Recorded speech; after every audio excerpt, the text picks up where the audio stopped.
Good morning, everyone. Good morning. Good morning. Hello, T. Welcome in. Hello. Thank you. Thank you for having me. Oh, I'm so excited about this.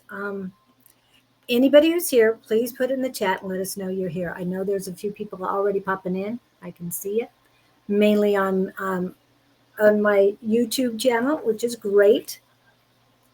And I want to introduce you to Tara Bentley Leitch. Hi, everyone. So please tell us a little about yourself. I met you, I think it was around 2013. We met around 2013 because your mother lived down the street from my partner and I, or my husband. And I became dear friends with your mom. And then, unfortunately, upon her passing, you and your sister arrived, which I thought was going to be for a short minute, but you were there for like 2 years and allowed us to really get to know each other and bond a friendship. And I was so fortunate that it all happened that way. I always say that things happen the way that they're supposed to happen. So that's when we met, and it was probably about 2 years before I started my transition, because I started transitioning in 2015. Okay, that was the year that she passed, 2015. And that's when I started, because being a transgender person, most people don't know this, but you, in order to start your transition, even before a doctor will see you, you have to have 5 years of psychotherapy. Your other doctors, your cardiologist, your primary care physician, they all have to write letters. It's not just I think I'll just become this today and go in and have a surgery. There's many protocols that you have to go through and many hoops that you have to jump through before anything is ever done. So yeah, that's when I started that journey.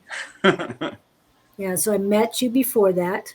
And I want to show some pictures Certainly. because I love what you sent me. And I want to get the one I just had up first. And they're so small that I want to make sure I get the right one.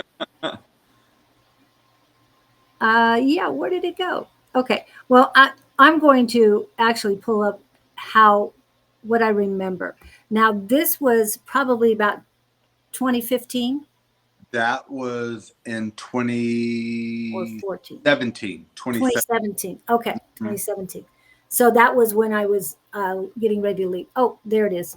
There's the one I wanted to do. That was my high school graduation picture. I was born and raised in San Antonio, Texas, lived here my whole life, and a graduate of John Marshall High School. So that was my class of 1981 senior picture.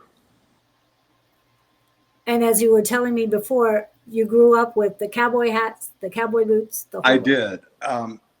You're conditioned when you live in Texas that there's a certain way to live. And my parents owned a ranch. My father had a cattle ranch, and I rode horses. I wore jeans. I wore cowboy boots, cowboy hats, all of that. I was, I guess, your typical kid in Texas. Yep. And But so I wasn't as typical as most people thought. Then I had a, uh, I had a good way of hiding everything. you weren't being your authentic self. I was not. Well, I was in a place where I really wasn't afforded that opportunity to be my authentic self. So, you do what you can when you can do it. And so that's what I did. I played the part that I had to play until I didn't have to play it anymore. Okay. Now, I just pulled up the chat so you can see what people are saying. And So small, even with my new cataract surgery, I still can't read that. yeah, my glasses do help. Robin Klink is the first one on. And well, Wade was okay. She's at the top. I'll put it that way. Okay. So she's the most recent one. Now she's on the East Coast. And I've got to pull something for you. I didn't know she was going to be in, but I'll pull it in a minute. Okay. Brenda Watt happens to be outside of Houston. Oh, okay. Well, hey, Brenda, neighbor. Yeah. And Kokomo, I'm not sure. I know I saw her yesterday and coming in today. Miss Harley just popped in, and she is Thanks. East Coast as well.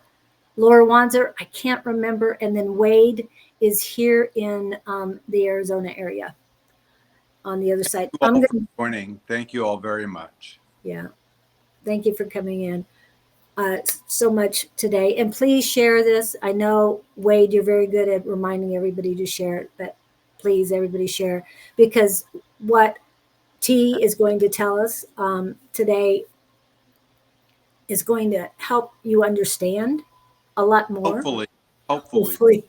Well, the words will be there. It's up to you to choose to understand them or not. correct. And Brenda's saying, hey, okay. Hey, Brenda. Okay, then I want to get to, we did 2017, and let me find um, how I remember you. This is one of the first ways I remember you. I know where this is, um, and I think that's B standing next to you. I think it is too. Because you two dressed so dapper at church. I mean, it was great. And Thank that was the way that I grew up thinking all men should dress, not the jeans and the t-shirts and stuff like that. Exactly. Exactly. Well, we're old school. I Yeah. mean, let's be real. We were born in a time where you didn't wear jeans and t-shirts to church. You were taught to wear your Sunday best, and you did what you were told to do. It's not like today where it's a free for all and I have my rights, and we were you just did what everyone was told to do. So But this was, even though that's the way we're brought up, you still um, bring out sophistication and classiness, I think. thank you. So, I try to do that whether I'm dressed like this mhm. or you'll show a picture, I'm sure soon, of what I look like other times. Yeah. And so it doesn't matter to me which persona, because let me first start off by saying, yes, I'm transgender, but I don't identify as male or female. There's some days I get up, Julie, and I think I am exhausted. I've got this, and this to do today. I'm not putting on makeup. I'm not doing all of that. I just want to run to the grocery store, get a few things, and I may go just like this. So it's easier at my age to be non-binary.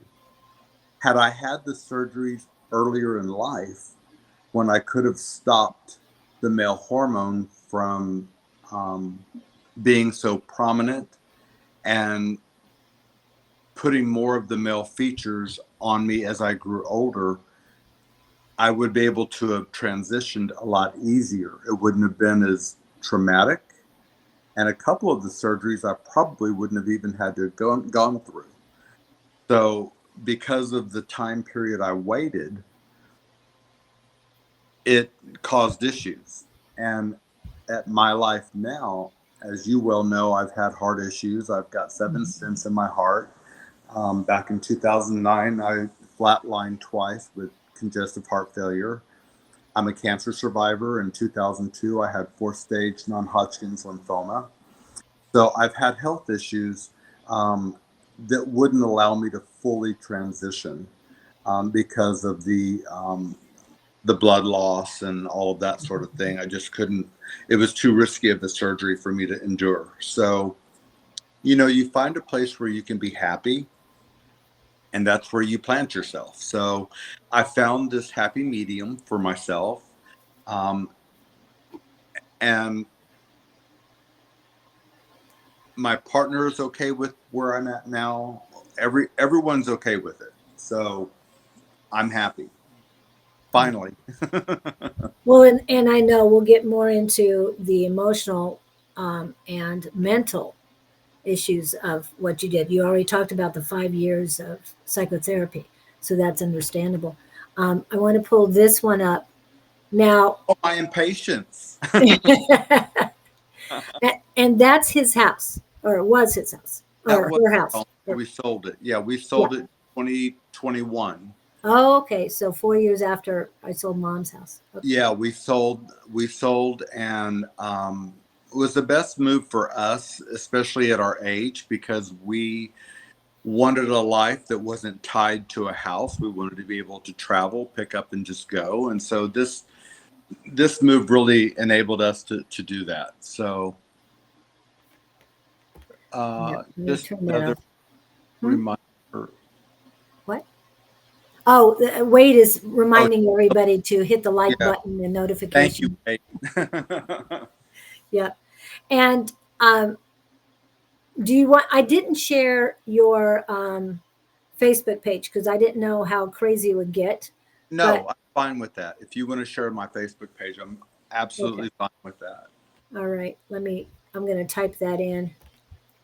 And T is on Facebook.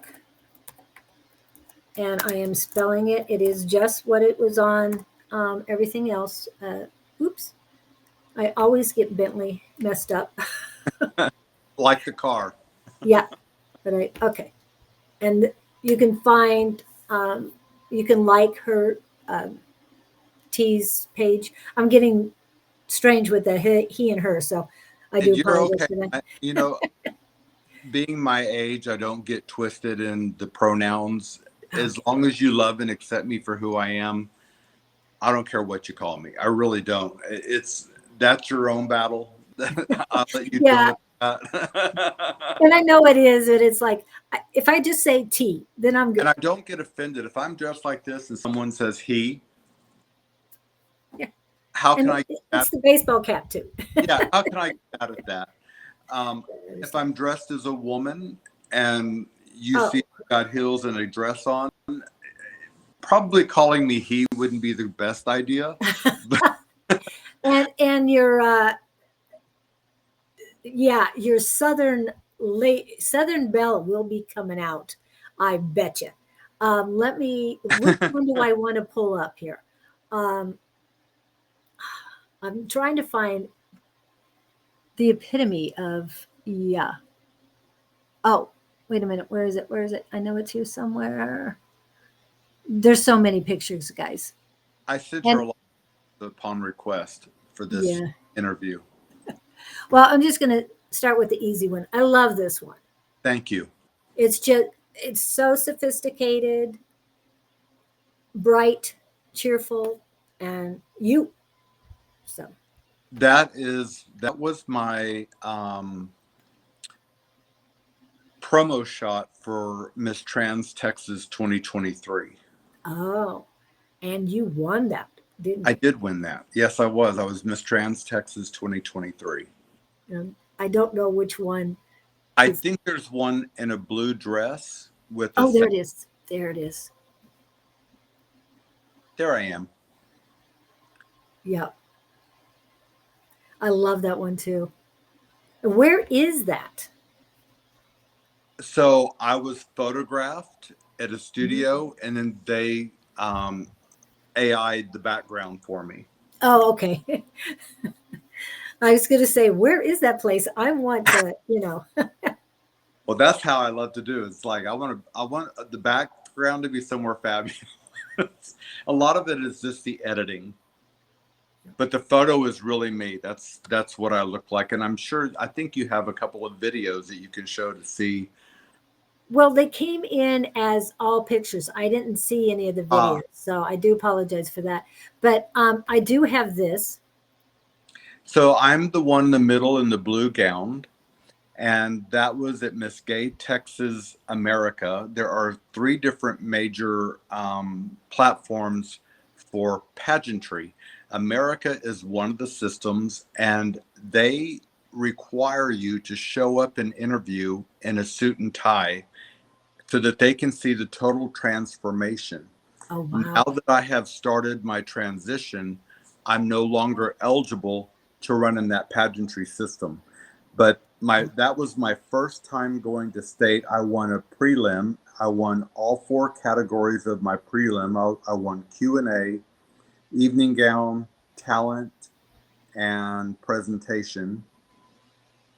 So I did a sweep on that, won my prelim to state. Most of the queens told me, don't get excited. This is your first time to state. You probably won't even make top 10, because those are the ones that have come back for several years that usually make top 10. And I was okay with that. I was going really for the experience. I made number 8 out of 32 in Texas. Wow. So I placed top 10 my first time around, which is unheard of. But I was happy with it. People like, you won 8th and you're happy with that? Well, yeah, I am, because that was, to get there your first time around is not an easy quest. So I was really happy with my placement. And Robin is asking, what was your talent? Oh my gosh, my talent for that pageant was I did 3 different personalities. I did Minnie Pearl, I did Loretta Lynn, and I did Patsy Cline. And I had a great big book brought out that said country classics on the top or on the front of it. And I had a cowboy come out. The book was like 8 feet, 9 feet tall, and like 3 feet wide. So they opened the book, and on the first page it said Loretta Lynn, and I came out from behind the book dressed as Loretta Lynn. In 7 minutes, I had costume, wig, jewelry, shoe change, and did all 3 performances in 7 minutes. Wow. I'm going to say, and wow, where am I at? Okay. I The chat does one thing, and um, the overview of the chat does a totally different. What I was trying to get, something else I was trying to get on here. What was I trying to do here? Okay, I went to do something else, but let me see. Sorry about that. That's awesome. Thank you. Now, do you do multiple ones? Oh, this one I have a question. I haven't seen it yet. So that was a performance in Dallas, Texas at the Rose Room. And the guy in that picture was my promoter. So when you're doing drag, and drag is very different than being transgender. Most drag performers are male dressed as women, and that's as far as it goes. But some of them have transitioned. But he was my first promoter, and he was the promoter for Miss Gay Texas America for like 10 years. And I became part of his drag family, because when you do drag, you become part of a family. Most of them are invited to become part of a family. I was invited to become part of that family. That man in that picture showed me how to bead my gowns. He showed me how to put on my makeup. I was a hot mess before I met him. And he really taught me how to really be me and how to own this. And Harley says that's amazing. Excuse me. And yes, I have trained other participants. I had a couple of drag daughters myself.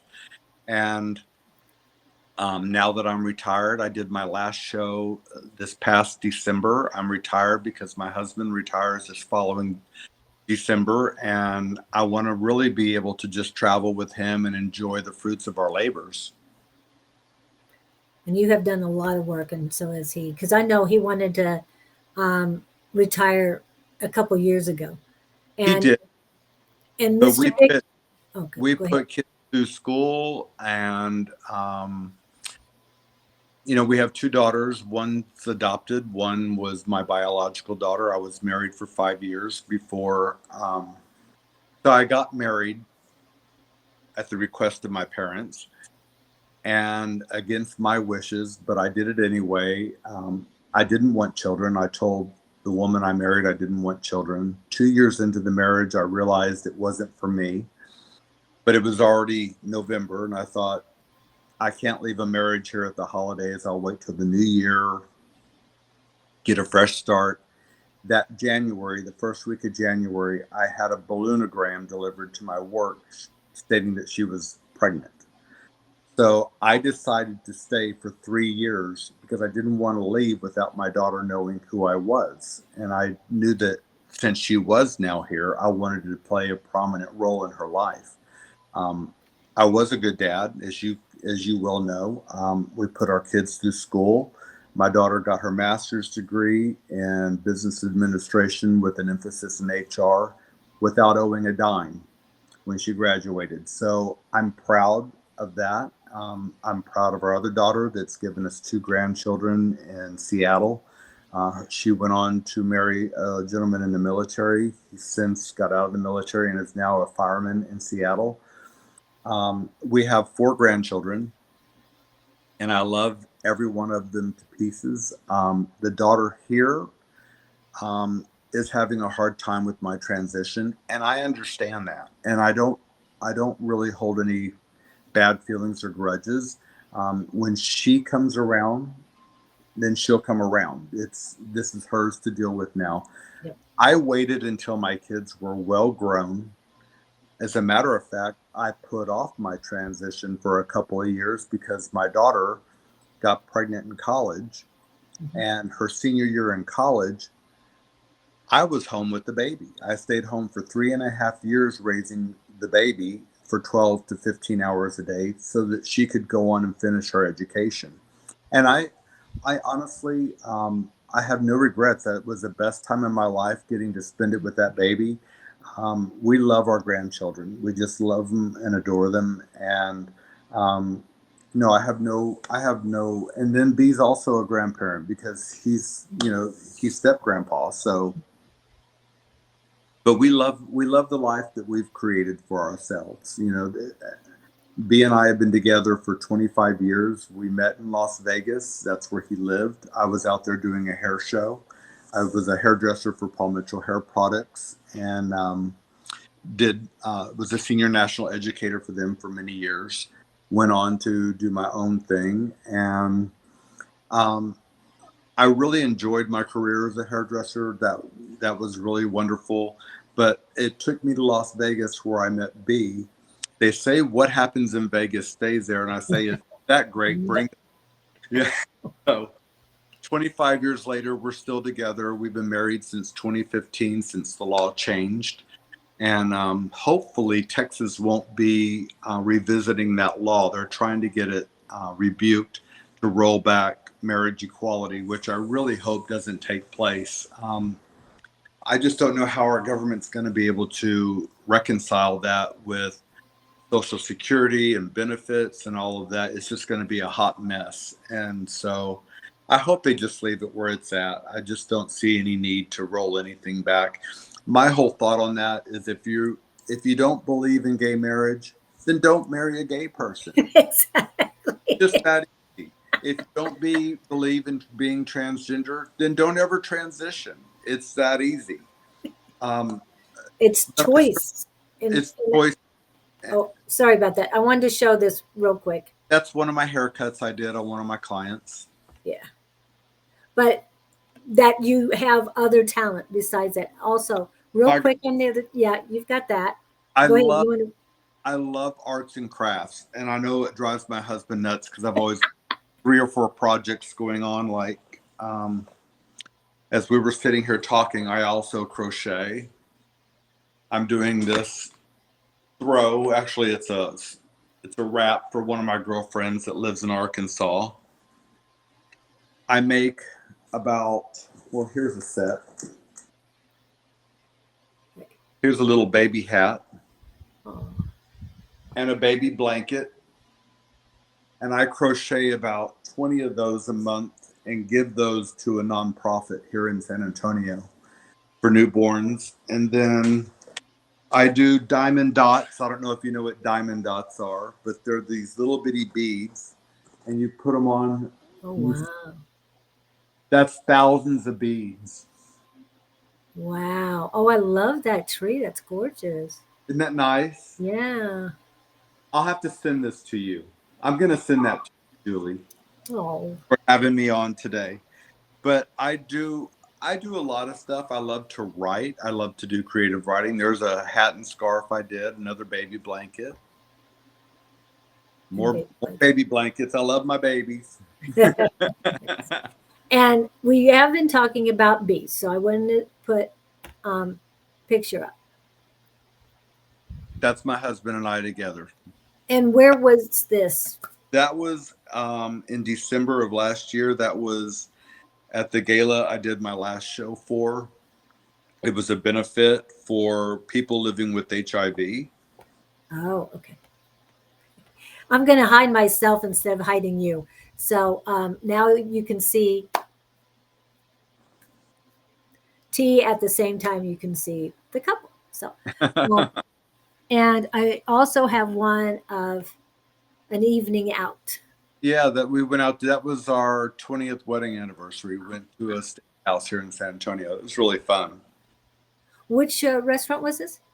That was a Perry Steakhouse. Oh, okay. Very nice.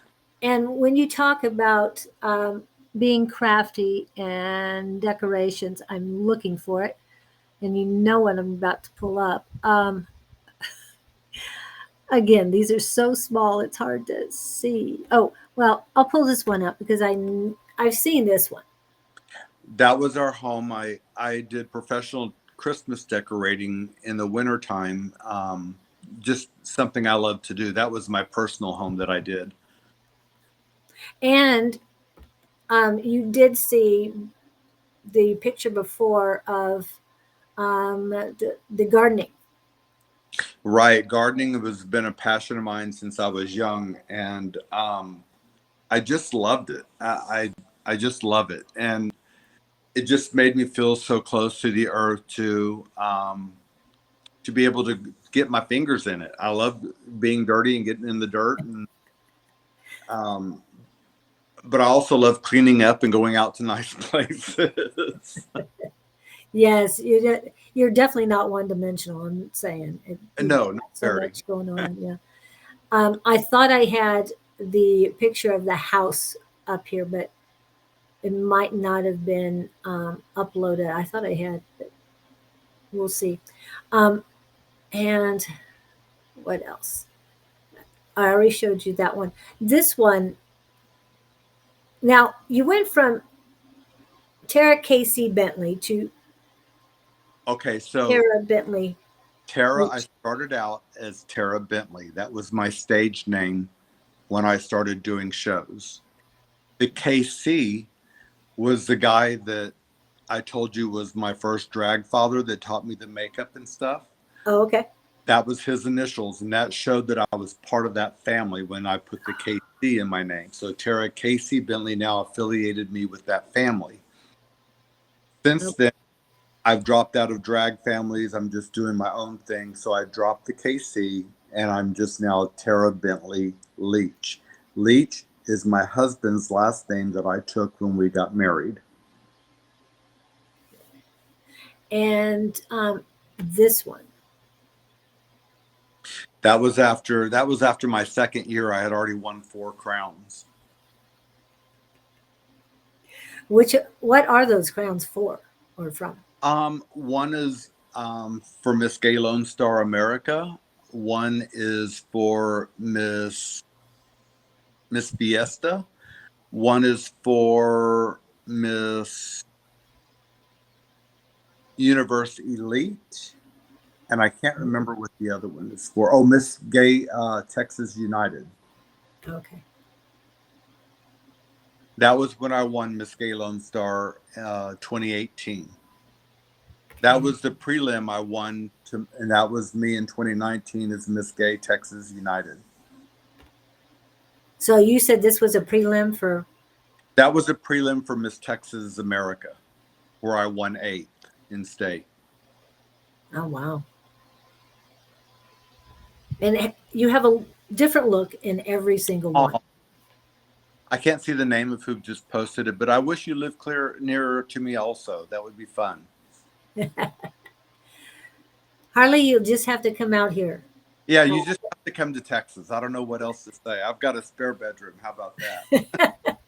Well, I wouldn't know about Texas. Both of you can come to Arizona for a little Well, bit. that I'm would just be a saying. trip, wouldn't it? Yep. Now this That is a totally different look for you. that's a totally. I call that my Mary J. Blige look. Oh my!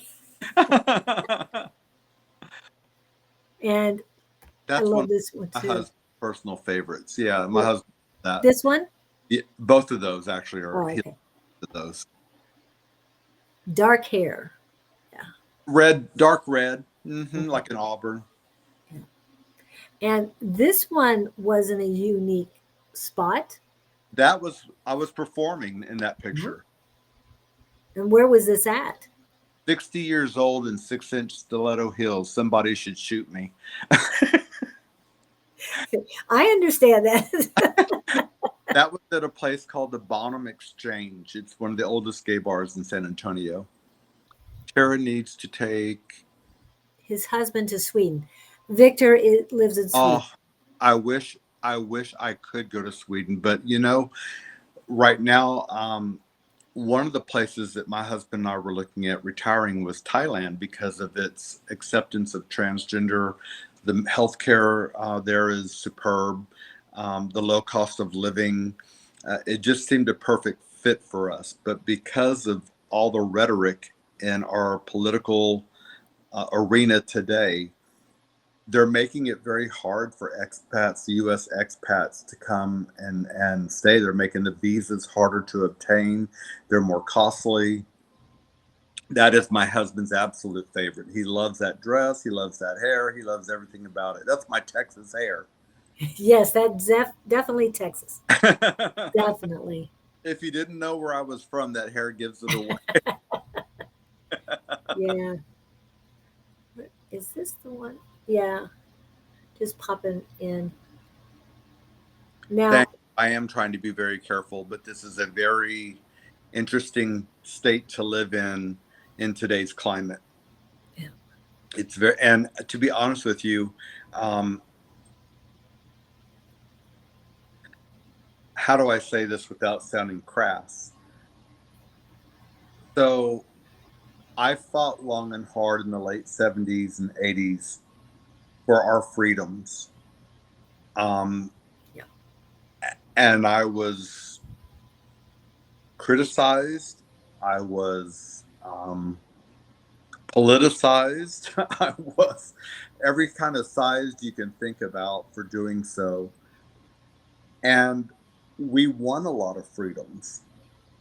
But it seems like the kids today are just sitting on that.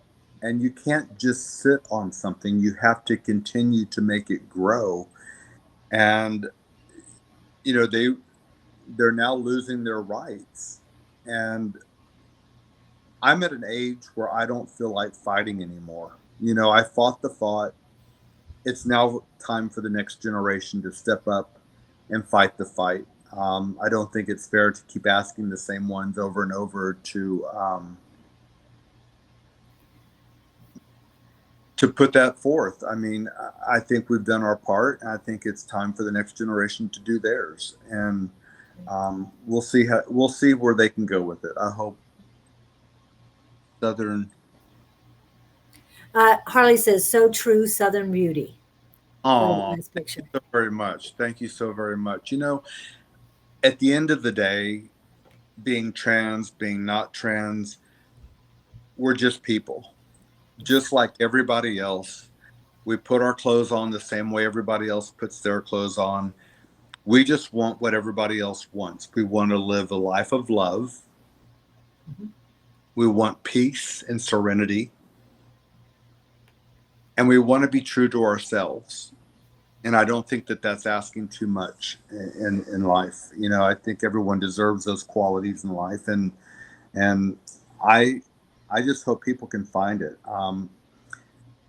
Being from Texas and being here right now with all the political unrest, it's very difficult. And there are days that I feel more anxious than other days. And I don't go out. I don't go to the mall. I don't go shopping. I stay to my home. And there are other days where I feel just fine. It's just how I feel that day. And I do accordingly to my feelings. If I don't feel it, I'm not going to do it. So, And as you said, you dress the way you're feeling as well. So you do what you feel is best for you that day. I love that. that's true. That is true. That is true. And it's not just the political end of it. And I know this is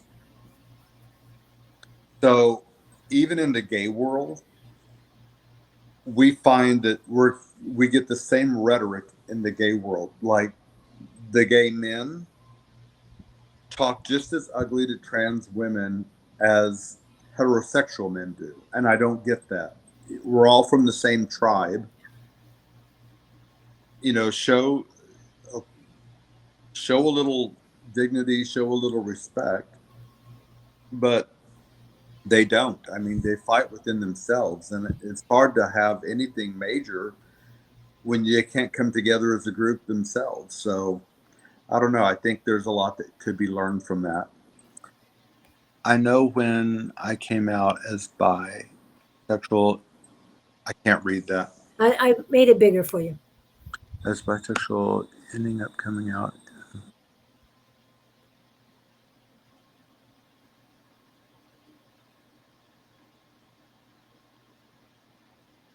I'm sorry that you've been dealing with that, but yeah, it's something that we all deal with, and what people don't realize is I'm not just a queer man. I'm not just a transgender person. You're you're a divine being having human experience. I mean, we tell that to Human people all the time. experience. Exactly. So this is Brenda from Houston again.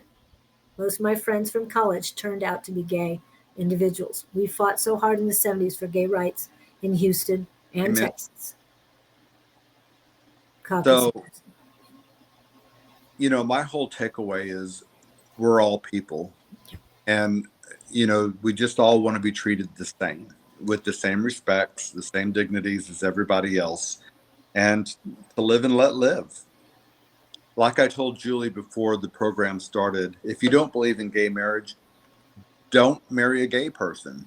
If you don't believe in people transitioning, then don't transition. If you just like marriage isn't for everybody. I wouldn't advise that to all of my friends. Some of my friends, yes, but not all of them. Um, Yeah.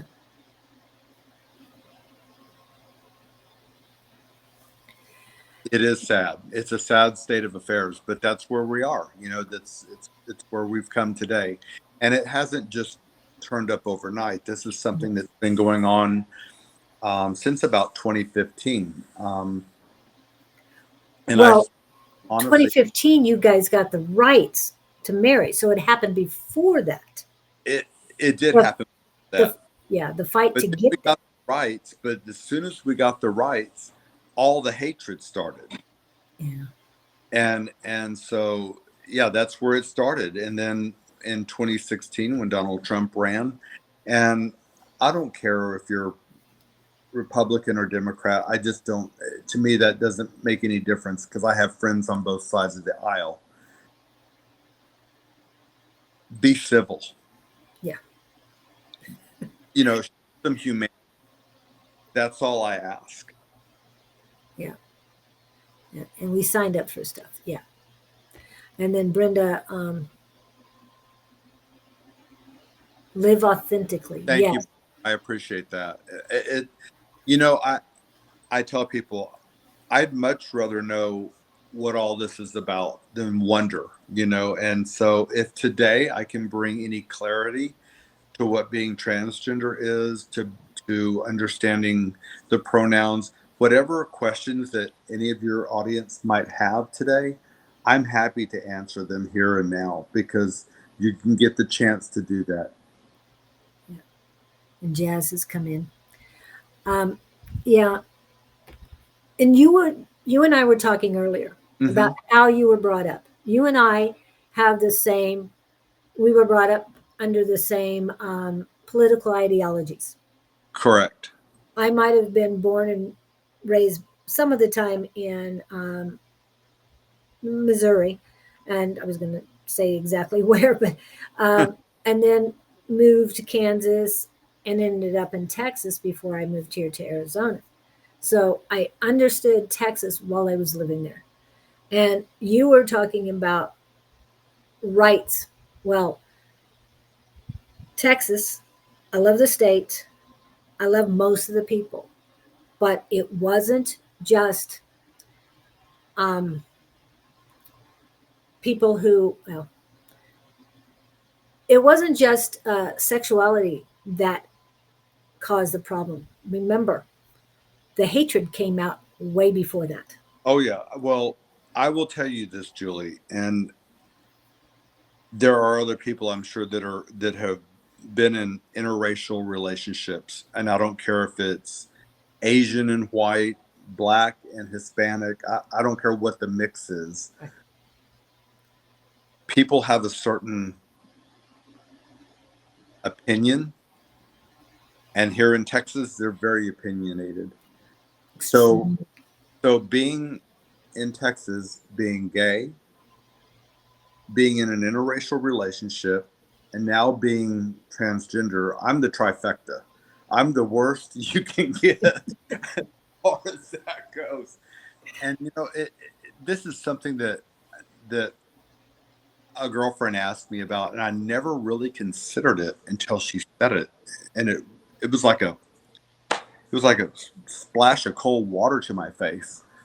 She said, "Why would you go from the top rung of the ladder all the way down to the bottom? I just don't understand it." And I said, "What do you mean the top rung of the ladder? I'm not wealthy." She said, "No, you're white, number one." She said, "You're male, number two."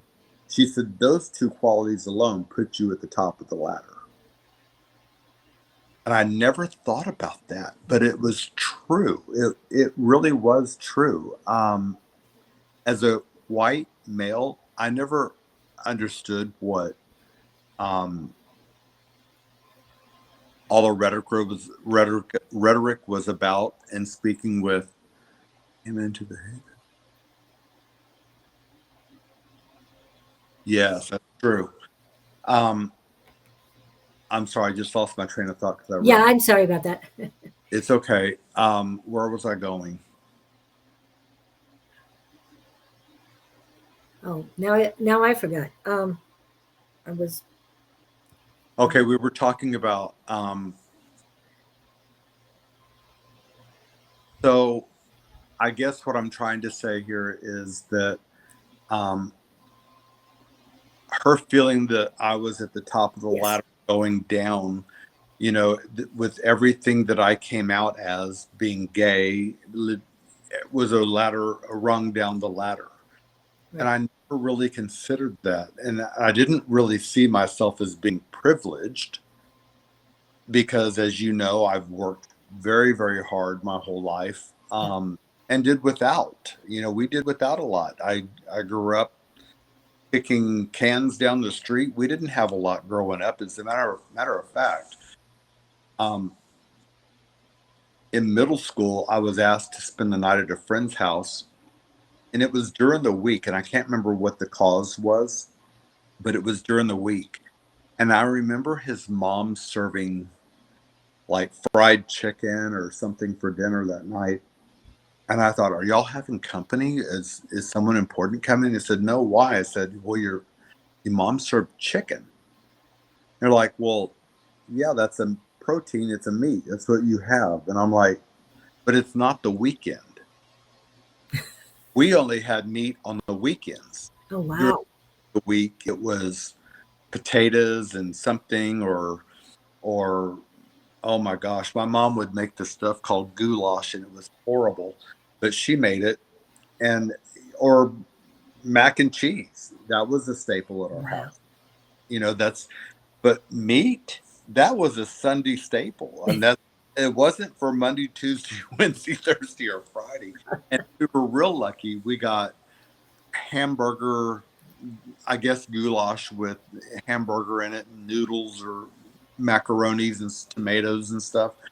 We ate that, and that was filling. But I came from a poor home. We were, my parents didn't have money until we were in high school, and they started to acquire, but it was very hard growing up. I didn't have a silver spoon. I know people look at me now and think I grew up having a silver spoon in my mouth because I'm so blessed, but I'm blessed because I worked hard.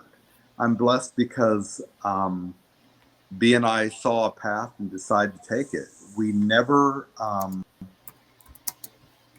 been given anything. We've worked for everything that we've had. And that's, I try to show the kids what hard work is about, the value of hard work. That seems to have been lost. And yeah, we were talking about that earlier. A lot of things that have been lost, and they're just sitting on their laurels, expecting everybody to do for them. Mm-hmm. The new generations. I did want to say Texas is a world of its own, although Oh, certain areas are slowly seeing the world in a larger view. A lot of the rural areas, the small towns, they are still very backwards. And as my granddaughter and I would say, very vanilla. but Julia, as I was telling you earlier before the broadcast began, we were speaking about families and Mhm. relationships. My father and I didn't really have a good relationship. The only thing we could talk about were cattle, the weather, and my car, my truck. Other than that, we really didn't have a relationship. And when I came out to him as gay in high school, he was like, "No, that's not going to happen." To get the background, my father was a fireman, and after 10 years in the fire department, he went over to the police department and then became an arson investigator for the city of San Antonio and held that job for over 20 years. Wow. So my father's a good old boy. He's just a good old boy, and you just don't. There's certain things you just don't. So um, there were beatings in the house. There was a lot of drop kicking and punching, and I think I had my nose broke 3 times before I left high school. And I hated him, and that's a very strong word to use, and one that I really don't like to use. But at that time in my life, I truly did hate him, and did everything in my power to be nothing like him. It wasn't until I was able to mature in my way of thinking and my thought processes. And I was able to find an understanding with him. Did my father hate me? No, he didn't hate me. He loved me. And I know that because the beatings weren't there to be mean and ugly. They were there to protect me because he knew what I was up against living in the state of Texas. He knew what I would be going through in school. He knew the challenges I would be facing. He knew because he was a cop. He knew about the raids on the gay bars here. He didn't want to see me in all of that. So he did everything he could to try to protect me. And it wasn't until years later that I developed that understanding and was able to go to him and finally have a civil conversation about our relationship, about the forgiveness in that relationship. And when my father died, I was at his deathbed holding his hand as he took his last breath. And I did love him. I loved him for the lessons he taught me. Would I have wanted to learn them? Were there other ways to learn those lessons? Probably, and yes. And he could have done them differently, but he did the best that he could. And having that simple understanding of him doing the best that he could with what he knew at the time, that was all I needed.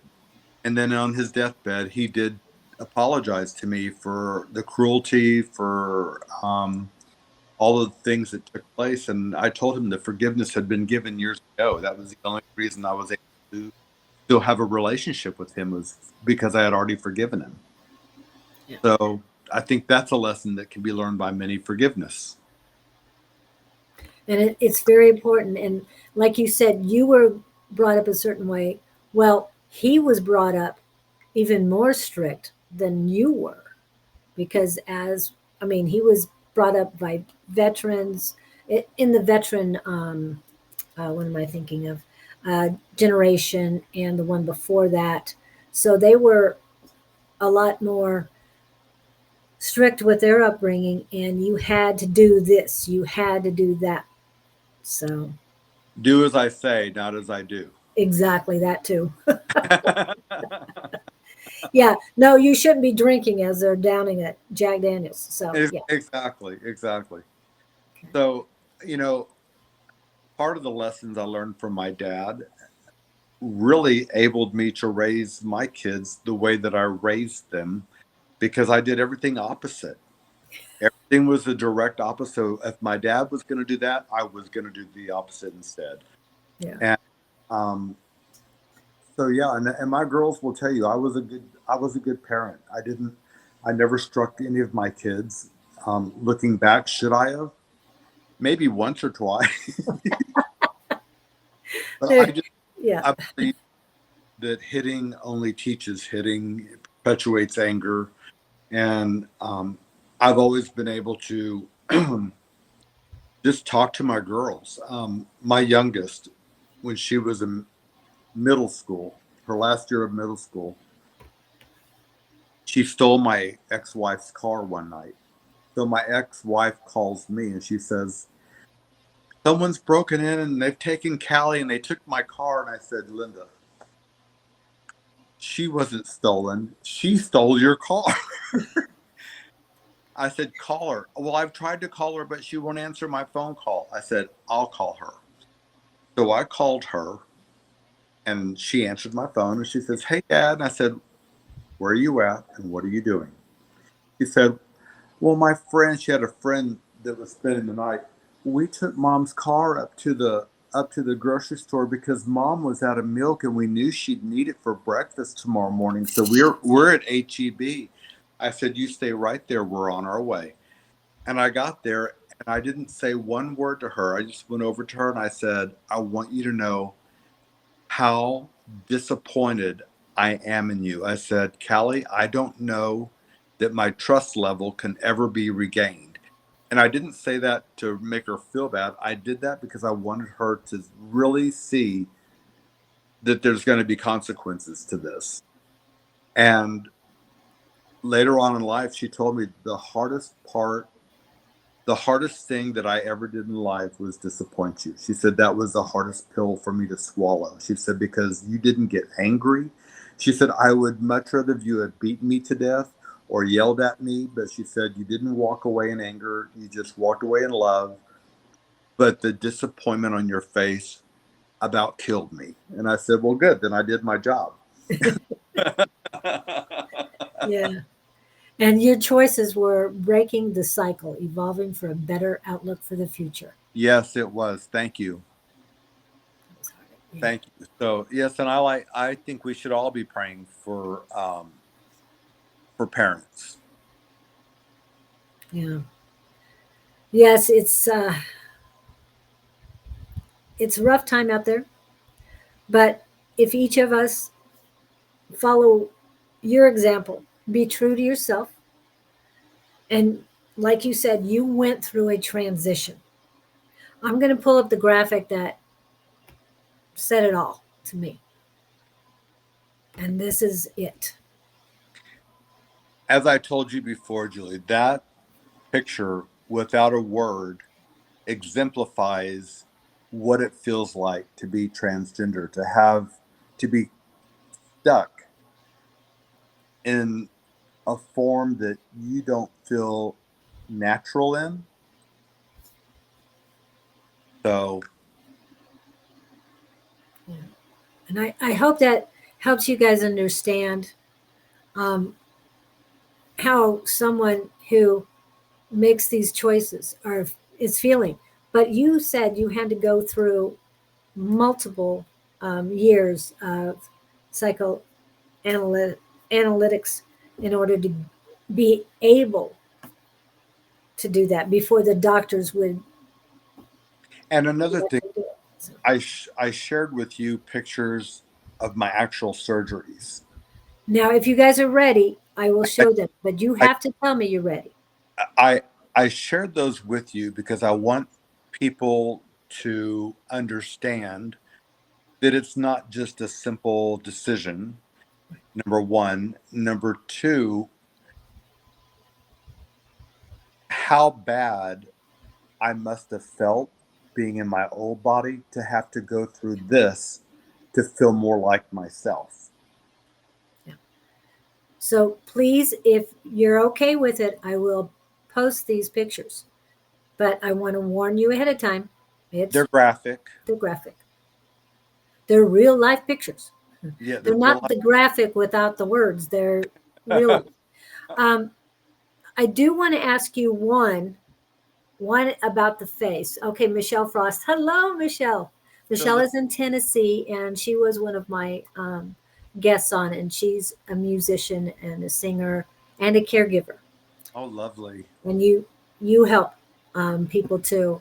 And when he was talking about his clients as far as hair and makeup and stuff, he's helped out a lot of older women um, feel better about themselves and look beautiful um, before they're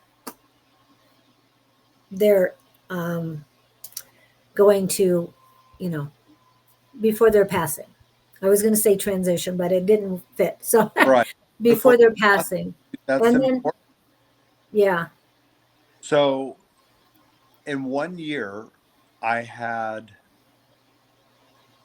3 major surgeries. okay, Each set of surgeries was over 10 hours long. The first one was 12 hours. And in that surgery, I had FFS, which is facial feminization surgery. is That's, that's where they that's cut that one? across from ear to ear across the top of your head. That's it. No, Okay. that was the, Oh, that was that's it. Hold that on. was the second one. That's it. Okay. They cut you across your head. They fold down the flap of skin that goes over your forehead. I had my brow bones grinded down to smooth like a woman. I had my forehead reshaped. They took out this part of my skull, reshaped it, and set it back in with titanium screws. I had my nose fixed that my dad broke 3 times. That was fixed. This is all one set of surgeries, 10, 12 hours of surgery. I had my Adam's apple removed, which is called a tracheal shave. I had this cut right here, and they raised my lip up to look more feminine. I had my lips reshaped. Um, and that was the first set of surgeries. The second set of surgeries, that was from laser. I had a laser treatment done for scar removal. Oh, okay. So then that was done in February the 3rd. May the 3rd, 3 months to the day later, I went in for a full facelift, neck lift, and upper and lower eye lift. Now, Wow. while I was going through all these surgeries and starting a year prior to that, I started hormone treatment. Um, and hormone treatment does several things. Number one, it softens your skin. Thank you for. Absolutely. Absolutely. Yeah, I'm going to put it where people can see it bigger.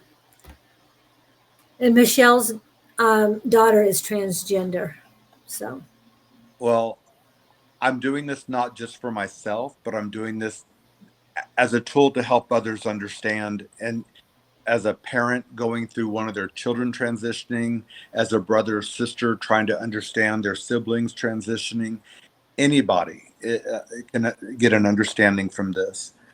So the second, so prior to any of the surgeries, I started hormonal therapy. First by taking pills, and then later, once I leveled up, I became where I was injecting them. So before I go on with the surgeries, let me go back to the hormone because the hormone therapy is huge. Actually, it wasn't painful at all. I didn't even take painkillers. I just went through it, but I have a high pain tolerance. So you're absolutely welcome, Michelle. Oops, sorry. So um, part of the hormonal therapy, it does so many changes to your body. I started growing breasts.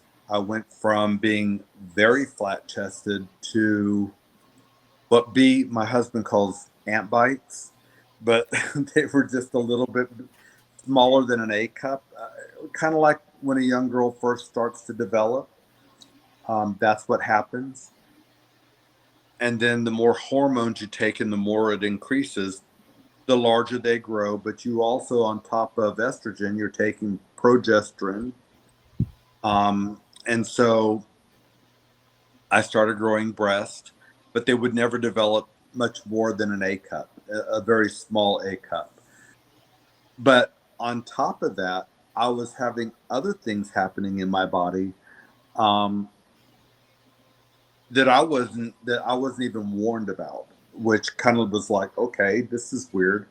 So about 6 months into hormonal therapy, when the testosterone level and the because I started like this, Yeah. testosterone here, estrogen down here. When it gets to this even kilter, the person taking that experiences almost a menopause Oh, wow. experience. I didn't want to be touched sexually. I didn't want to be touched. I didn't wear any clothes other than undershorts around the house because I was always on fire. My husband called me his ever loving oven because I was always burning up. And so you go through that hormonal change and it feels like you're going through menopause. And then after that, it's like one day the light turns on and you want to be sexually active again. Those feelings are coming back. Um, and I'm going to speak some very personally, and and I'm saying this not just to throw it out there. I'm saying this so that people understand that there is a definite change that occurs through hormonal therapy. Um, one of those is even climaxing. As a man, it felt one way, but after taking all these therapies, hormonal therapies, my climax was completely different experience than it was as a man. I For like 2 weeks after I first started having sex again with my husband, I was getting mad and upset. And he goes, "Why are you upset?" I was like, "Because I could have been having this experience the whole time, and I feel shortchanged because my experiences as a man was nothing like it is as a woman." So not only physiologically are you being changed, but physiologically you're being changed as well. So, um, so then I was having the therapies. Well, as you well know, hormones causes weight gain. Yes. And I never believed that. I'd see a big woman, I'd think, girl, step away from the table. It's just that easy. Have an extra bottle of water. It's not that easy. Hormones are a real thing, and they can be a booger. I gained, when I started my transition, I weighed 150 pounds. At the height of it, when I started my surgeries, I weighed right at 200. Oh, wow. Okay. And so I had the surgeries, and then the first one, the FFS, my throat and my nose was in February. May, I did my facelift, neck lift, upper and lower eye lift. And then in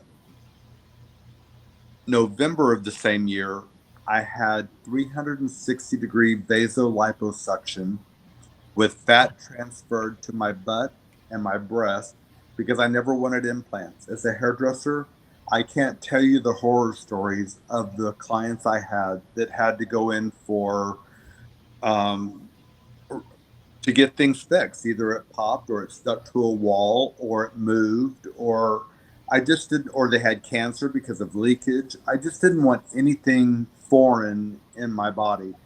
And if I could get, like right now, I know you can't tell because I'm in a t-shirt, but I'm a full B cup. If I push the girls up, they look like a full C. I don't need more than that. Most women don't. No. And I had people tell me you should have gotten bigger breasts to go with your body. And to me, it doesn't, breast size does not make the woman. I feel comfortable in my skin this way, the way I am today. Um, and again, going back to my experiences as a hairdresser, I can't tell you the women that complained about the backache, the shoulder hurting, all of that because of being so largely breasted. And most of them eventually ended up having reductions done. So why would I want to go all that and have to go back in for more surgeries? I'm just trying to do as little at this point. Plus, I don't want to spend all my life savings on surgeries. Once I get it done, I want to be one and done. The facelift, the neck lift, and the upper and lower eye lift I had done because I did look very aged. And Julie, you can tell them I looked well beyond my age when you knew me because of, well, the cancer treatment. Right, right. But you didn't look bad, but you looked Old. ragged, I would Well, say. Very. yeah, because of the heart failure, because of all the other health issues I had, it really did a number on my looks. As a matter of fact, I told my husband, I know black doesn't crack, but this is ridiculous. You know, he looks like he's 30 years younger than me. Yes. I look like a caretaker. And I said, you know, this isn't, I don't feel good with it being like this. So I feel like I look the way I would have looked not having gone through the cancer and the heart failure and all of that stuff. So I really feel like I just took the 20 years that I aged from those things off. Yeah. But you had posted two different times. One, you were, and I wanted to show you the B cup. Um, Somebody said, I wish I could, was a B cup. Anyway, um, you had posted, one time you posted that I'm dieting. And then you Mm-hmm. went to the doctor, and the doctor said, stop. Stop dieting, yeah, because we need that fat for the transfer, and I wasn't thinking about that. So I had lost 10 pounds. I got down to 190, and I picked up the 10 pounds because it wasn't hard. Because if I could run faster than whatever it looked that looked good, then it was going to get eaten. Yeah. It didn't And last around our house. no, and you're a great cook. Thank you. That's another love of mine. I love to cook. Someone put in there, this is medically fascinating. I thought it said Yeah, frustrating. So I'm glad it said fascinating. fascinating. Yeah, It is fascinating. because of the hormone stuff. She put that in there then. It is fascinating. The other I post we did, I learned things that I didn't even consider going through. yeah, This was a learning process, and a lot of friends would tell me, "Well, tell me, how does this feel? Tell me, what about this, and what do you think about this?" And I'm like, I'm going through this. I'm not on the other side. So no, yeah, I'm still developing my own feelings, my own thought processes. I'm still developing in all of this and trying to get an understanding for myself. So it's hard for me to convey an understanding when I don't even have that for myself. yeah. Uh, Going back to after a lot of the hormones and after um, you started having sex again, you had posted one time, and I don't know if it was around that time. You had posted one time, if I was born with a vagina, I would be popping out kids for B all along. We All would along. have 12 kids. We would have had 12 kids. I'm very thankful I wasn't born a woman because, oh my God, I'd be in the poorhouse. But I love children. You know, Yeah. that's a fault, and I still love little kids. I have always loved children. I always wanted a house full of them. I know I said earlier when I got married, I told the woman I married I never wanted children, and that was because in the back of my mind, I knew my sexuality, and I wanted to see if I could survive in just the marriage without even bringing a kid into it.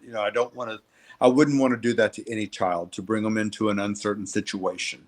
Right. So that was my whole thought process on not wanting kids at the time. Yeah. But I just remember those posts because every once in a while I would see your posts and just laugh at some of the things. And it's like, okay. But I didn't realize as a woman, we know how we are.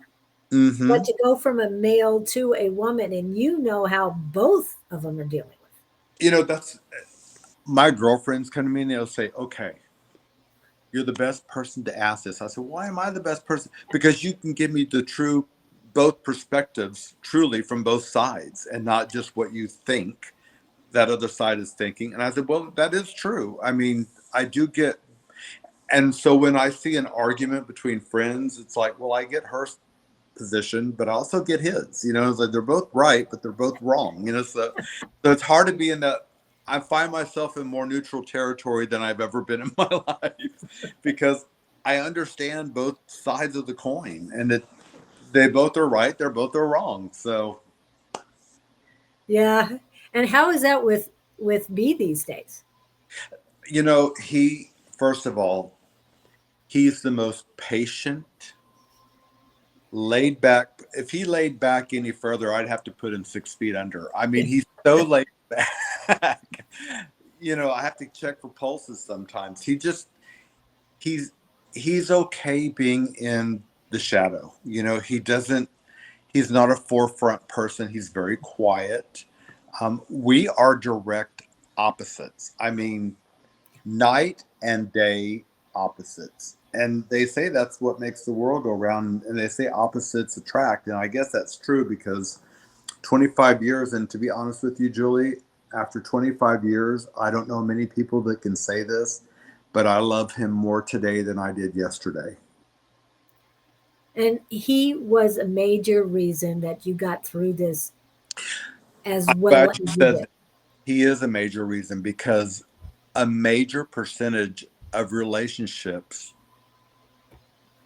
of transgender people, if they're in a relationship before they start their transition, over 90% of those relationships end sometime during the transition because the partner that isn't transitioning um, didn't sign up for that. They didn't realize.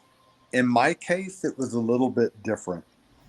I've always had a feminine quality to me, Mhm. and I'm sure you saw it Oh yeah. before I ever transitioned. And so when I told B, so here's what I did. So I'm seeing this psychotherapist, and so the day comes and she says, well, you've decided to transition. How are you going to tell your husband? And I started crying. I said, I don't know. I don't know how to do it. Well, maybe we can bring him here and, this will be a good forum for him to hear it in. Well, I was suggesting in my own head that she tell him. Oh no no no no no. It didn't work out that way. So she invited him. She called him and she said, hey, T, this is Dr. So-and-so, and I'm T's therapist. And he says, yes, I recognize the name. And she said, well, we would like to have a session and we'd like to bring you in on our next session, which is next Friday. Will you be able to make this time? And we set it up. The next Friday comes, and he drove from work, and I was already at the therapist's office, and he comes in, and I'm seated on the couch and she's seated in her chair, and he takes the seat next to me on the couch, and he says, okay, so what's going on? And the therapist looks at me and she says, well, T has something to tell you. I'm like, oh my God, what did I just get into? Is there a rock in the room I can crawl under? And so I told him I wanted to transition. And he got this, and you know how he gets that blank look? He Yeah. gets this blank look on his face. He says to me, he turns to me without even looking at her. He says, you mean to tell me Yeah. Go ahead. the body was. It is incredible. Yeah. He turns to me and he says, You mean to tell me that I took 2 hours off of work today for you to bring me here and tell me this? I went, yeah. He says, I've got to get back to work. He goes, I'll see you when you get home. And I'm like, okay, but where does that leave us? So that night he got home, he says, I don't know why you think I'm such a stranger. He says, don't you know I knew that she was in there the whole time? He says, this is not a shock to me. And I said, well, me getting female parts might become a shock to you when you've got two breasts flopping around that you're not used to. And, that's not what you signed up for 20 years ago. He said, no. And I said, I was afraid to tell you because I didn't want to lose you. And I was afraid to transition because I didn't want to run you off. And he said, through all of the last 5 years of the therapy, it's taught me a couple of things. This hasn't changed, and this hasn't changed. The box it comes in may change, but the insides are all the same. Yep. And that's true today. He'll tell you, I still married the same person. They're no different. And I'm not any different. Physiologically, yes, I am a little different. Um, but he is okay with where we're at. He's comfortable with our life and where I'm at in my transition. This is now it for me. I will not be undergoing any more surgeries unless it's a little nip and tuck here and there to keep the eye fresh. But other than that, nothing major. I'm really comfortable with where life has placed me and where I've come to in life. And I couldn't be any happier with my situation, with my home life. I have a pretty incredible home life. Yep. We travel. I don't want for anything. And that's B. B is a wonderful provider. We provide for each other, I should say. He always says, thank you for everything you do for us. And I'm always like, thank you for everything that you do for us. But now you can be more comfortable in your own skin. And I am. Thank you very much, Michelle. I'm very much more comfortable in my own skin. And I met him before the transition. Mm-hmm. I was there when he started the meetings on the mental and emotional stuff. But now to see him, and I'm sorry, I keep seeing the other person. To That's me, okay. it wasn't a mask. It wasn't truly you, because I knew it wasn't truly you. And I think I'm like B, is I saw You saw beyond the that. within. Yeah. Most And people yeah, do. I think most yeah, people do. yeah. And but you were so lively, outgoing. You made church good. When mom passed, you made our lives easier. And to see you put up the greenhouse and utilize it and stuff like that. So your kindness was so much more to us when we needed it, and just hanging around and going to Your your house mom for was a dinner and sweet stuff. woman. Your mother was a very sweet, sweet woman. I just adored her.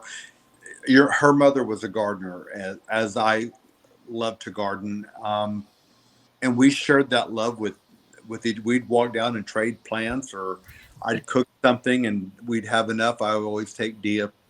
She was by herself in a couple of houses up the street, and she'd walk her little dog, and that's how it started. And then I went down to see her garden, and she came back to see mine, and we just started like conversing in the front yard. And then I'd invite her in, and after a while, we just became friends. And then one day, all of a sudden, here's her two daughters. I'm like, well, where's Dee? And she was gone, and it was like, You were the last one to see her alive. I know that I was. I know that I was. Yeah, and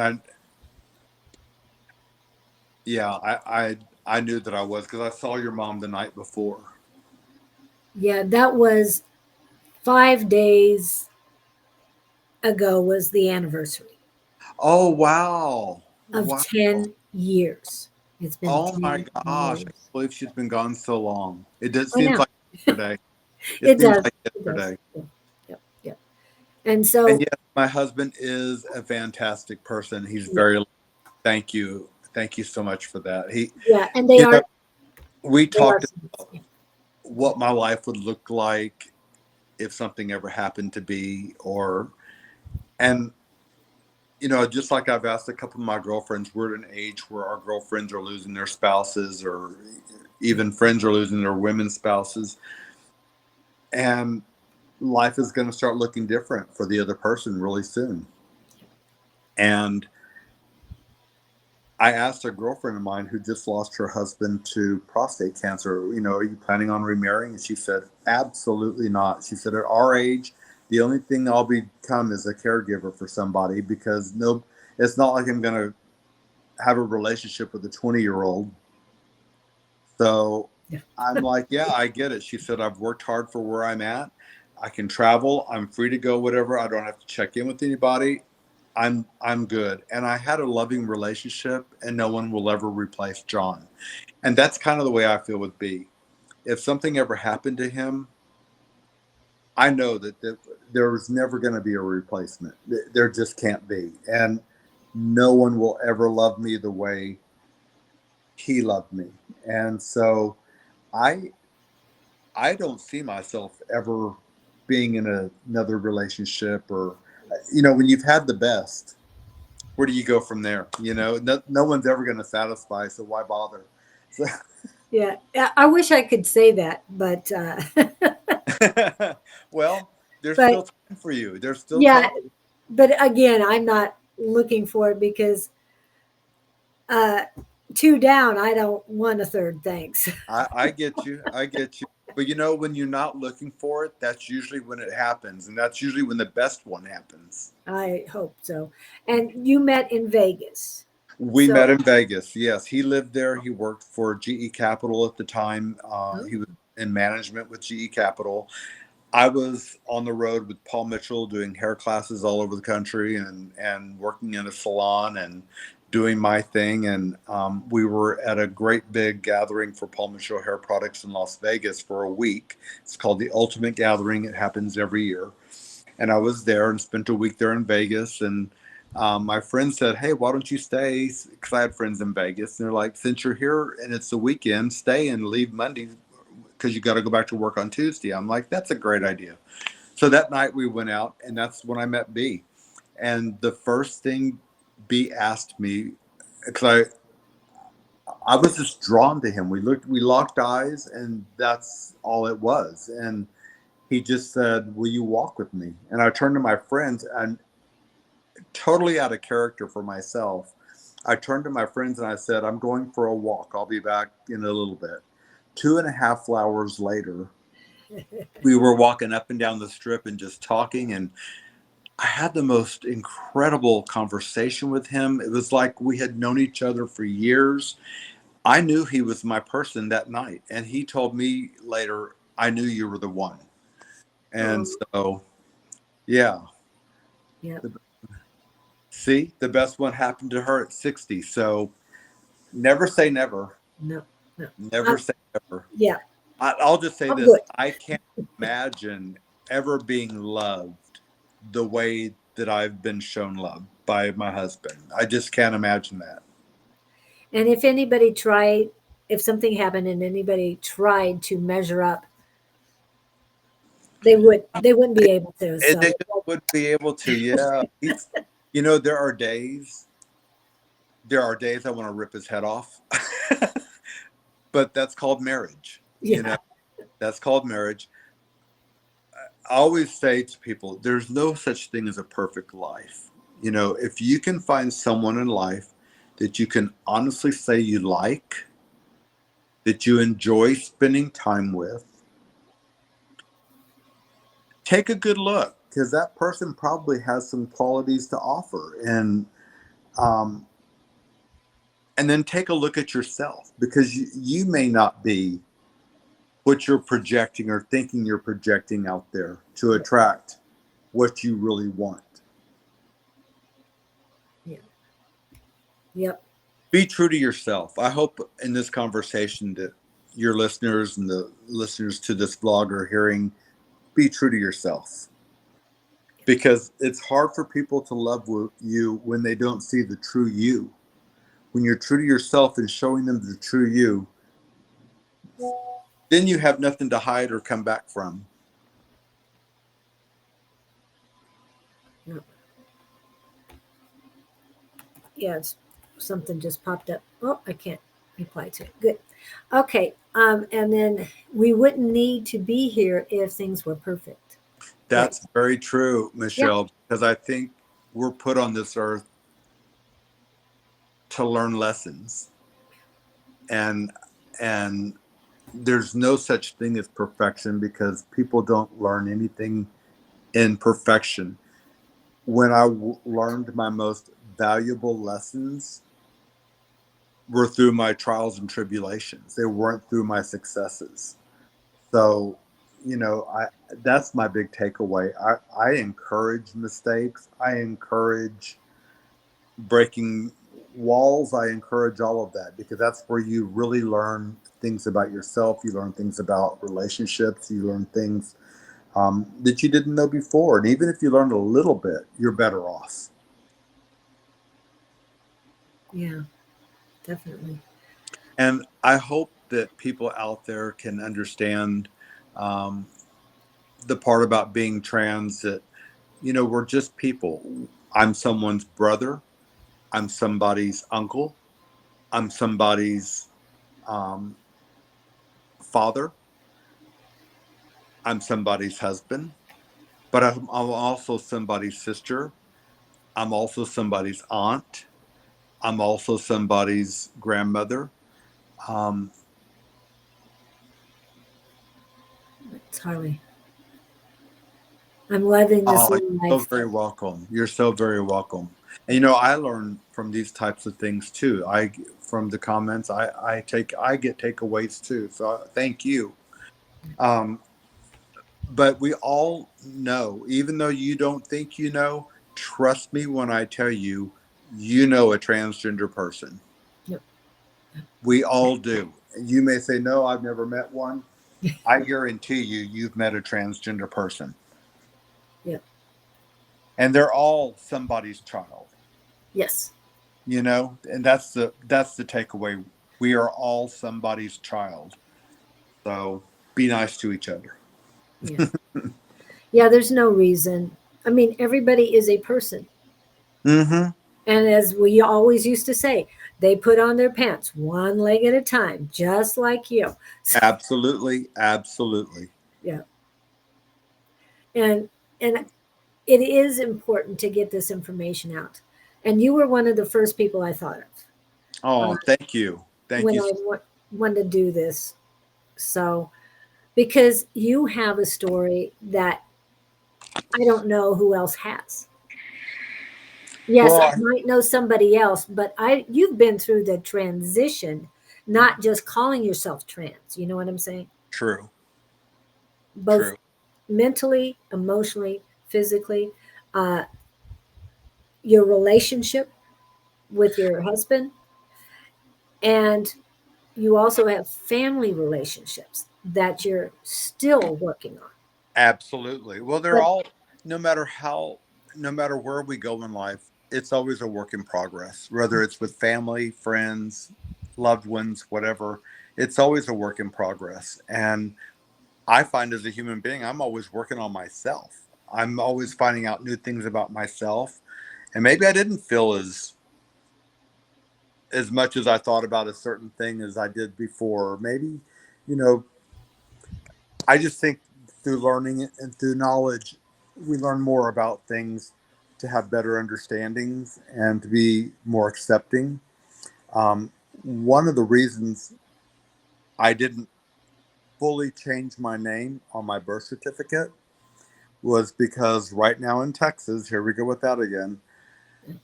Um, they just passed a law here in Texas that if you are transgender and you had your driver's license and or birth certificate changed to suit who you now are, the state is now requiring even the passport, when they come up for renewal, they're being changed back to what was originally on your birth certificate. So even though you're a transgender woman with breast and a vagina and everything else, you're still listed as Pete Smith, male. I mean, and if you're arrested, you're going to be thrown in a male prison, not a female prison. Now, how do you put a male that has a vagina and breast in a male prison? What do you think's going to happen there? Yeah. Yeah. It's just sad. It's just sad that we can't. Oh, just it irritates me. Yeah. Well, like you said, it's Texas. And hopefully a lot more states are more open minded and understanding. Now, I know we've talked earlier about, Thank you, Brenda. we talked about my specific question. And so when you're talking about um, uh, prisons, it comes up again with this question. Um, oh, competing is what I went. But I had also seen an article saying that um, pregnancy in women's prisons are up 100% Oh yeah. because trans have been in the women's. But again, not everyone that calls themselves trans are actually trans. You've talked about that. that's that's correct. That is correct. Some people put on a pair of high heels and stockings and think that they're trans. They want to call themselves trans. That's not trans. You're a cross dresser. And it's I don't like that. And the reason, not because I'm trans or because I don't like the way someone's identifying, I don't like it because it confuses the mass majority, which are straight people. I understood what LGBT was, and I'm on that spectrum, Mhm. and I still don't get what the QIA, STLP, and all the other letters are afterwards. It's like, when is enough enough? We don't need 50 different flags to show. The gay flag, the gay pride flag was enough for me. I don't need a transgender flag. There are other transgender people that feel differently. We're not cookie cutter. We don't all think the same thing. Same thing when it comes to transgender competing in sports. Thank you. I I don't know how I think about that, and I will tell you why I don't know how I think about that. Off the cuff, I understand why people would not want transgender people competing in sports. First of all, the physiological aspect of it. Men are stronger than women. But I can tell you this, as someone that's gone through hormonal therapy. I used to be strong, and Julie, you can attest that you've Yes. seen me work in a yard, Yeah. and I work like three men work when I work in a yard. I'm digging trenches, I'm doing all of that stuff. In saying that, that was pre hormone. Since my hormone, I've noticed the muscle in my arms have gone. My skin has become more smooth. I don't have the muscle mass that I had as a male. So it did physiologically change me where I can't lift as heavy items as I once lifted. I don't have the stamina that I once had. So to say that I'm still a male because of the piece of skin dangling, I don't, it's so much more than that. It is so much more than that. So,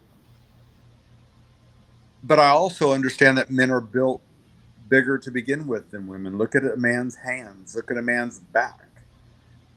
So there are some sports where it's indirect contact or It's no true. direct contact, like running. Oh, yeah. I don't see a problem with some sports.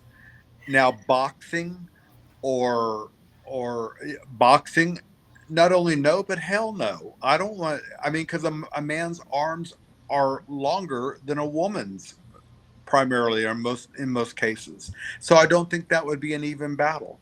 So I I don't know that there can be lines drawn, and I don't really know how I feel about that yet, because there's still so much to be there's still so much unknown and so much to be learned about it. I don't think that I don't think on a professional level that it should happen. Well, one of the questions I have, and because of what you said, I understand the hormone therapy and all, but there have been a lot of men competing in whether it's tennis or other sports, even in running, um, Swimming. swimming, yeah, that basketball, all of those, that this year competed as a man. In a year, they want to compete as a woman. I think, and this is my opinion after hearing you, take a 5 year transitioning before you can do that. And you got to be having those hormones. Absolutely. I do agree that there must be a certain criteria Yes.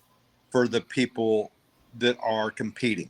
You have had to have so many years of hormonal therapy, some so much surgery, so many hours of surgery, whatever the criteria is, there Yeah. has to be a criteria met Yeah. in order. Now, definitely, the hormone should be on that criteria because it physiologically changes your body. Yeah. Everything about it, to be honest with you, it's everything. I, we could be watching, and I could be as hard as the next person. I really could. And in business, I was very hard. But I'm as hard now as a 3-day-old puppy. I mean, I cry. I cry at a toilet tissue commercial if it's I mean, every little thing gets me emotional. I find that I'm more emotional about everyday things in life, Yeah. the way people talk to me, the way. Absolutely. Yeah.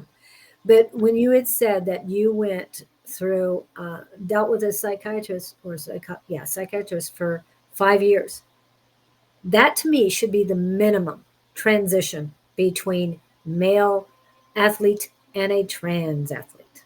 Minimum Correct. 5. Correct. Because, Absolutely. But see, there again, and this my situation is very different because of my health issues with my heart and the cancer scare that caused major neurological damage in my body. I have horrible, horrible neuropathy in my feet and in my hands. My hands feel like they're asleep half the time, and I feel like I have shards of hot glass going through the bottoms of my feet. Because of all of that, I was unable to complete my transition to where I wanted it to be. yeah, at your age. And one of the things you mentioned about men have longer arms. Well, most of the time, they have longer legs too. Um, I competed in a 5K, my very first 5K. I wasn't really running the entire time, and it was in 2015. And I'm excited because everybody in front of me that is my age, there was only one other person, female, one other. Mhm. And I go up near the podium and get ready to get second place. Or no, actually, there was two women, and they call a name, and the person stands up, or the person goes forward, at least 6'3", and looks very male to me, and says, yes, I'm a woman.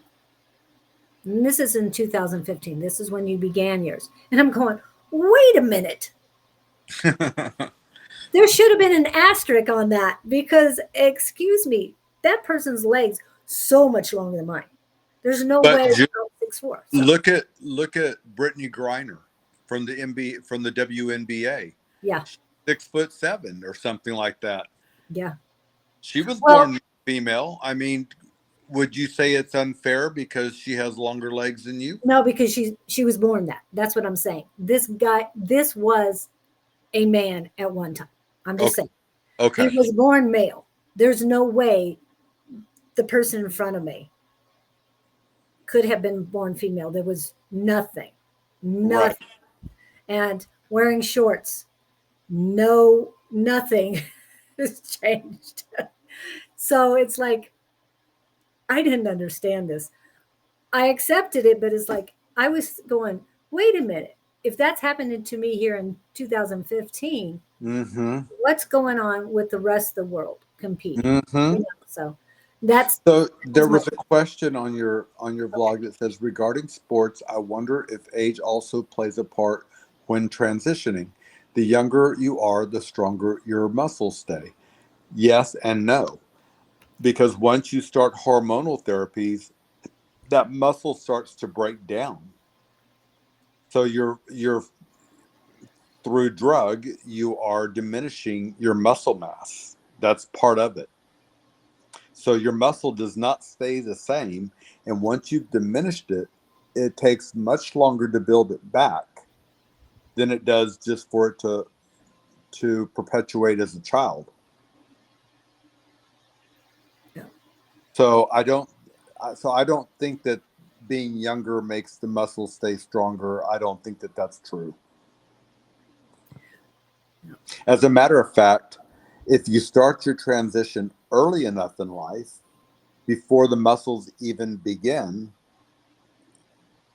that's most optimal choice for most transitioning people, is to do it young enough. And that's what we're fighting here in Texas again with our legislation here.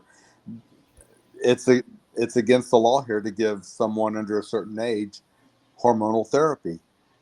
You know, look, why do you think those beatings took place as a child? Because Right. my parents knew what they had. Yeah. Parents that are offering hormonal therapy to their children already know what they have. And it's been there. It didn't just happen yesterday. Right. These are kids wanting to live as the opposite sex that have a hard time dressing their normal sex. I mean, and we're in a time now where everything is, it's just be yourself, be yourself, be yourself. Mhm. And that's true for most people. They can just be themselves. But for a whole nother section of our population, they can't just be themselves. That's it's it's not part of the cards, you know, and it's not. And as unfair as it seems, that's life. You know, it's just part of life. It's been going on for hundreds and thousands of years. Um, but I will also tell you that being gay and being transgender has been around for that many years too. Yeah. We had, there's a certain name for them in the Native American society. They were looked upon, transgender people in their culture were looked upon as spiritual guiders because they believed they saw through both windows, you know, through both souls. So, Wow. um, and they were around in Roman days, you know, back in Yes. when the Roman Empire, that all of that took place then too. So we can try to abolish, you can try to do so many things, but you're never gonna you're never gonna erase history. You're never gonna erase a whole section of humanity off the face of the earth. It's just not gonna happen. Right. Because the more you attempt, the more are coming in. It's like Well, less room. absolutely. Absolutely. And plus, who would want to do that? Who would you go to get your hair done? Who who would you go to for a wonderful dress design? Who would you go to for fabulous Christmas decorations? I mean, who? Yes, we know women do that too. I'm just saying. But yeah. And I did go down the street to get my hair cut from T many times. And sometimes would say, hey, you need a cut. Because for 2 years, I just worked at my mom's house and trying to get things taken care of, back and forth to Arizona, You were an driving. angel. I don't know how you did it. I really did. I stood in awe of you. I really did. Well, I love the fact that the area in which you lived had so many running trails. I was up to 10K a day, and I've never felt so much more alive than I did then. My body, I I was getting older, but my body was getting more and more healthy, and it's healthy today because of it. So, playing the role of a guide. Yeah, okay. The indigenous societies that you were role of a guide. Hmm. That's And right. yeah, And they're not the only culture to have done that. It was a lot of the geishas in Japan were young men. okay. And in So, Thailand too. That's a oh, it's huge in Thailand. It yeah. is transgender in Thailand is like saying, uh, I don't know. It's just so common there. It is just they call them ladyboy. Yeah. That's their terminology for transgender. They're ladyboy, and they're beautiful. A lot of the Asian culture that they're just the transgender Asians are just incredibly beautiful, and they start young. They start like 12, 13 before the male body really has a chance to develop, and they look truly feminine. The hormones will stunt growth. It stunts muscle growth. It stunts all of that. Hair growth. That was the best part of the hormones to me was not having to shave legs and do all that stuff. It's all about the simple things in life. Well, you still went through hair removal, right? Or you go. Okay, so that's a good question. So I still have to shave my face every single day because I waited so long. I now have gray hair, and laser treatment does not work on gray hair. It has to be pigmented. Oh, so Yeah, white hair white too. hair. You cannot laser white hair. It will not. It won't do anything to it. I know. I Now know. you tell me. Now you ask. Well, yeah, I had no idea. I was thinking I I So want to get that done, but I now I still can't have either. to shave. I still have to shave every day, and it's embarrassing. I'm lucky that my hair was never super thick. I've always like today. I haven't shaved.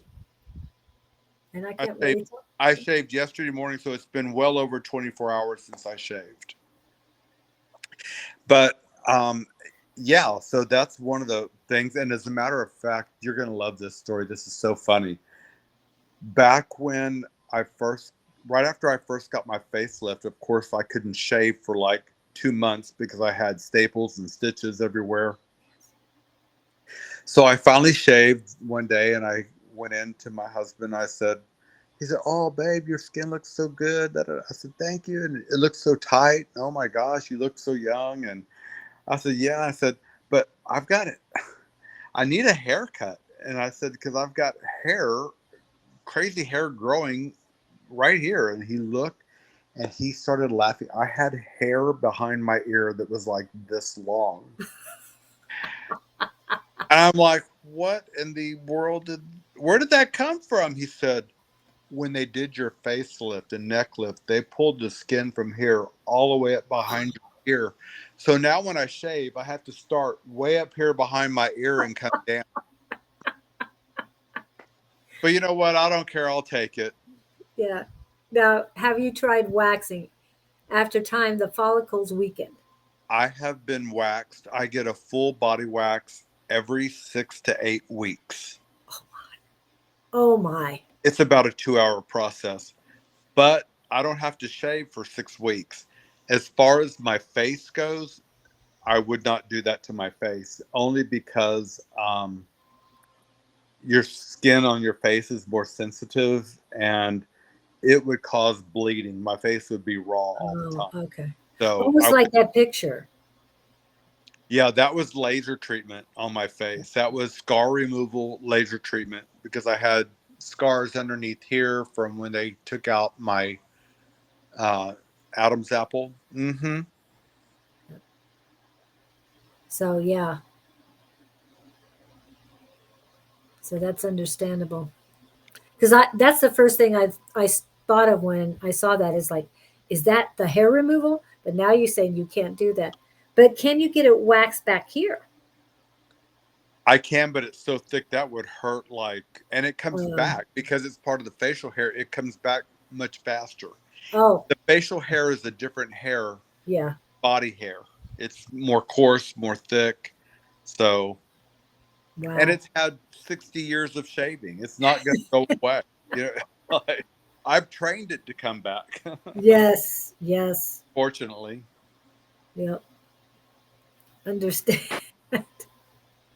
So you got to be careful. So if you guys want to get your hair removed, make sure it still has color in it before you do that. pigmented. That's right. Yeah. So yeah, that's wow. Well, this has been enlightening, and I really appreciate you coming in. Anytime you want to talk, because a lot of people came in. Some of the guys that I was expecting did not show up, but I'm sure they're going to be watching it um, afterwards because That's most of so. them have to work. So, but That's I know there's a couple that would really appreciate that. I know Victor did. He's already I left. Hi, B. How are you doing? It's been a good. long time. Yeah, Everyone, this is B. This is T's. that's B that's and T. I love that. that's my other half. I always say, I never say that's my better half because No. I don't want to give him that. But so I'm T. His name is Buren, but he goes by the letter B. So we're B and T. Our last name is Leitch. So we're really a BLT. Oh, wow. Loving it. I want to thank you for having me. Thank you for this podium to be able to tell my story and to hopefully enlighten some of the listeners. Um, I hope if we even reached one person, that that to me is wonderful, and I'm happy with that. Hopefully, we reached many more today. Thank you for all of those on here that were able to reach out and be part of the discussion or ask questions or gave your comments. They were all appreciated. I appreciate everyone's time here today for this matter and for your interest. So Oh, great to meet you. you're quite welcome, and I'm glad to be part of it. So there you go. Um, and I'm sure I'll be back on at another time. Oh, you're quite welcome, Brenda, anytime. And again, we'll try to be back on here again. Yeah. And Hello. if oh, Harley's saying hello, B. We've heard such wonderful things about you. You Oh, have a loving heart. Um, and Brenda, if you're ever in the San Antonio area, and if you're in the Houston area, get a hold of Brenda. we'll look each other up. Yes, right. There you go. And you're both on Facebook, so that's good. And Thank this you. world is getting smaller and smaller, and that's why I'm bringing more people because they have such unique stories that I can't even portray them when I think about UT and what you've gone through. There's been certain things that would happen. I mean, I keep remembering the greenhouse being walked down the street I do and different things like that. So we have to tell the story now. So when Julie's mother died, she had a greenhouse in the backyard, and Julie was giving some of the things away because they were renovating the house. Asked about the greenhouse, and I said, "Well, I love that greenhouse." And she said, "Well, it's yours." I said, "But I don't." I said, "We'll have to take it apart." She said, "Oh no, I've got boys." Her boys lifted that greenhouse. I'll never forget, over a privacy fence, and moved it like 6 houses down the street. They walked it in the middle of the street down 6 houses, and I had this beautiful, lovely greenhouse that I got to enjoy while we had that house. And I raised many beautiful plants in it, and Dee was definitely there in that greenhouse when I would go in. So, yeah. I'm sure she was helping out. yes, she was. Yeah. And But and those having me, boys are what? Go ahead. I said, thank you for having me. This has been a treat, Yeah. and um, I just appreciate the forum to be able to come and speak. Thank you. And thank you for all you do. And continue the good work in spreading the kindness and the love that you do spread, because I know you and B have such a strong love for each other that it radiates to others as well. You know what I always say: love, light, and peace. Of light and peace. And if you can hang on, I'm going to say goodbye to everyone else. And Also, um, hopefully, I don't know who's coming on Friday, but I will post that soon. So thank you guys so much for coming in, everyone, and please share, because these his T stories need to be shared, because it's not just T going through this or B going through it with T. It's everyone is dealing with that. Everyone knows someone who is trans. So be kind, be loving, and thank you guys so much for coming in. And if I can make it to the right spot, we'll get going. Thank you so much.